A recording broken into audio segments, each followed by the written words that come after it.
आकाशवाणी रांची से प्रस्तुत है प्रादेशिक समाचार।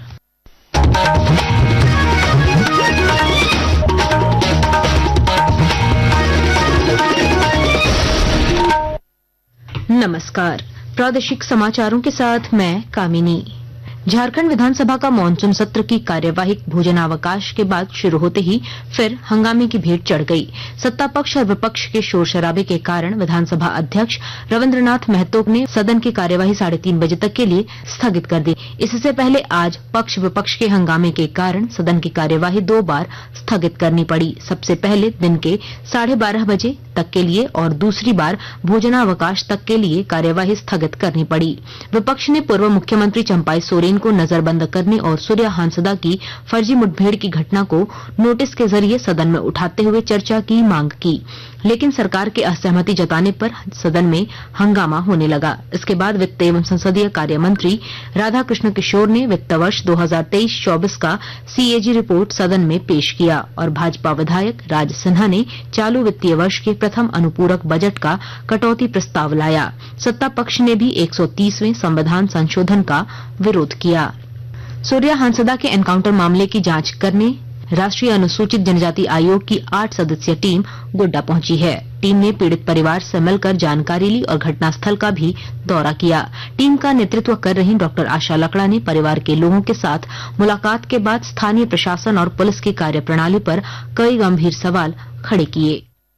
एसपी और डीसी के साथ हमारी बातचीत हुई है। उन्होंने जो रिपोर्ट हमें दिए हैं उस रिपोर्ट पर हमने जानकारी मांगी है। टोटल उन्होंने बताए हैं 25 एफआईआर हुए हैं, कॉपी हमने मांगा है और एफआईआर में कितने एफआईआर का चार्जशीट दाखिल हो गए हैं इसके बारे में जानकारी हमने मांगा है।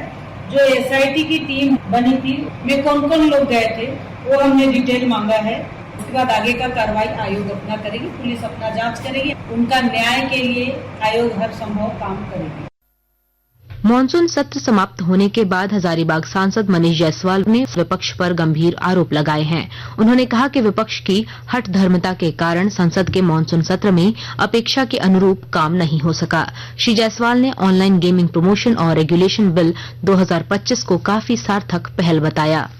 यूथ के लेकर के ये बहुत बड़ा बिल समय पर आया है। बहुत सारे आत्महत्याएं हो रही थी, बहुत लोगों का बिल्कुल जो फाइनेंशियल कंगालेपन के तरफ लोग बढ़ रहे थे और ये एक हैबिट फॉर्मिंग चीज होता है, जुआ नशा के तरीके से होता है। को अगर ये बैन हो जाता है तो यहाँ के युवाओं को इससे बहुत लाभ होगा।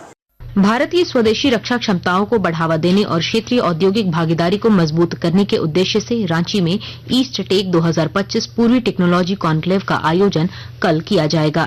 यह कॉन्क्लेव रांची के दीपाटोल स्थित क्रिकेटा ऑडिटोरियम में होगा। कार्यक्रम में भारतीय सेना के पूर्वी कमान मुख्यालय के कई वरिष्ठ सैन्य अधिकारी भी शामिल होंगे। प्रादेशिक समाचार आप आकाशवाणी रांची से सुन रहे हैं। खूंटी जिले के एकलव्य विद्यालय में जनजातीय विद्यार्थियों की शिक्षा की गुणवत्ता अन्य सरकारी विद्यालयों से बेहतर मिल रही है और जानकारी के साथ हमारी संवाददाता। प्रधानमंत्री नरेंद्र मोदी की महत्वाकांक्षी योजनाओं में शामिल है जनजातीय इलाकों में संचालित एकलव्य विद्यालय। एकलव्य आवासीय विद्यालय में पढ़ने वाले विद्यार्थियों को विद्यालय में सभी आवश्यक सुविधाएं मुफ्त में प्रदान की जाती हैं। खूंटी के रेवा में स्थित एकलव्य विद्यालय में खूंटी, मुरहू, गुमला, सिमडेगा, लातेहार, रांची के विद्यार्थी भी शामिल हैं। जिला कल्याण पदाधिकारी ने बताया कि एकलव्य आवासीय विद्यालय जनजातीय बच्चों की शिक्षा के लिए उपयुक्त शिक्षा केंद्र बन गई है। ज्योत्सना शीला, आकाशवाणी समाचार, खूंटी। लोहरदगा जिले में खेत में काम कर रहे एक किसान की मौत करंट लगने से हो गई। किसान खेत में काम कर रहा था और पास में ही विद्युत प्रवाहित 11,000 वोल्ट का तार टूट कर गिरा हुआ था। काम करते करते किसान तार की चपेट में आ गया और उसकी घटनास्थल पर ही मौत हो गई। केंद्रीय युवा कार्यक्रम एवं खेल मंत्रालय ने राष्ट्रीय युवा पुरस्कार 2024 के लिए नामांकन आमंत्रित किया है। नामांकन 30 सितंबर तक ऑनलाइन जमा किए जा सकते हैं। यह पुरस्कार युवाओं को राष्ट्रीय विकास और सामाजिक सेवा के क्षेत्र में उत्कृष्ट कार्य के लिए प्रोत्साहित करने तथा स्वैच्छिक संगठनों को उल्लेखनीय योगदान को मान्यता देने के उद्देश्य से प्रदान किया जाता है। इसके साथ ही आकाशवाणी रांची से प्रादेशिक समाचार का ये बुलेटिन समाप्त हुआ। अगला प्रादेशिक मुख्य समाचार शाम 4 बजे प्रसारित किया जाएगा। नमस्कार।